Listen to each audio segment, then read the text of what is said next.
ನಮ್ಮ ಪೊಲೀಸರು ಅಲ್ಲಿ ಬೆಳಗಿನ ಜಾವ 3 ಗಂಟೆವರೆಗೂ ಕೂಡ ಕಾರ್ಯಪ್ರವೃತ್ತರಾಗಿ ಸುಮಾರು 21 ಜನರನ್ನು ಅರೆಸ್ಟ್ ಮಾಡಿದ್ದಾರೆ.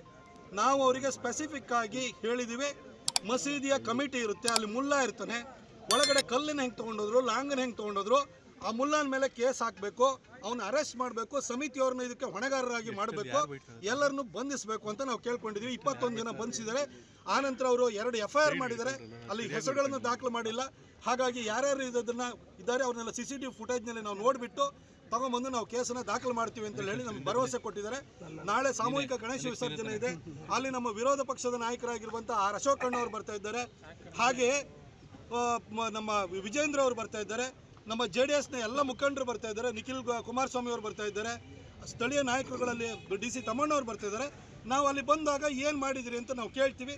ಪೊಲೀಸ್ ಇಲಾಖೆಯು ಕೂಡ ಕೆಲಸವನ್ನು ಮಾಡ್ತಾ ಇದ್ದಾರೆ, ಅವರಿಗೊಂದಷ್ಟು ಕಾಲಾವಕಾಶವನ್ನು ಕೊಡಬೇಕು. ಅದಕ್ಕೋಸ್ಕರ ನಾಳೆ ಹೋಗಿ ಅವ್ರ ಹತ್ರ ಏನೇನು ಪ್ರೋಗ್ರೆಸ್ ಆಗಿದೆ ಅನ್ನೋದನ್ನು ನಾವು ಕೇಳ್ಕೊಳ್ತೀವಿ. ಆದರೆ ಮುಂದೆ ಈ ಥರ ಘಟನೆಗಳು ಸಂಭವಿಸಬಾರ್ದು. ಯಾಕೆಂತಂದರೆ ಕಳೆದ ಸಿದ್ದರಾಮಯ್ಯನವರು ಅಧಿಕಾರಕ್ಕೆ ಬಂದಾದ ನಂತರ ಕೆರಗೋಡು ಪ್ರಕರಣ ಸಂಭವಿಸಿತು. ಕಳೆದ ವರ್ಷ ನಾಗಮಂಗಲದಲ್ಲಿ ಕಲ್ಲು ಬಿಸಾಡಿದ್ರು, ಗಣೇಶನ್ನೇ ಒಂದು ರೀತಿ ಅರೆಸ್ಟ್ ಮಾಡಿ ತಗೊಂಡು ಹೋಗಂಗಾಯಿತು. ಈ ಸರಿ ಮದ್ದೂರಿನಲ್ಲಾಗಿದೆ. ಶಾಂತಿಗೆ ಹೆಸರಾಗಿದ್ದಂಥ ಮಂಡ್ಯದಲ್ಲಿ ಇವತ್ತು ಅಶಾಂತಿಯ ವಾತಾವರಣ ಸಿದ್ದರಾಮಯ್ಯನವರ ಆಡಳಿತದಲ್ಲಿ ಇವತ್ತು ನೆಲೆಯೂರಿದೆ. ಇದು ಇನ್ನೂ ಕೂಡ ಸ್ಪ್ರೆಡ್ ಆಗ್ತಿದೆ, ಇಡೀ ರಾಜ್ಯಕ್ಕೆ ಸ್ಪ್ರೆಡ್ ಆಗ್ತಾ ಇದೆ. ಹಾಗಾಗಿಯೇ ನಾಳೆ ನಮ್ಮ ಇಡೀ ನಾಯಕರುಗಳು ಬಂದು ಹಿಂದೂ ಸಮಾಜ ಜೊತೆ ನಾವು ಇದ್ದೀವಿ ಅಂತ ಹೇಳಿ ಅವರಿಗೆ ಒಂದು ಆತ್ಮಸ್ಥೈರ್ಯವನ್ನು ತುಂಬೋದಕ್ಕೆ ಬರ್ತಾ ಇದ್ದಾರೆ.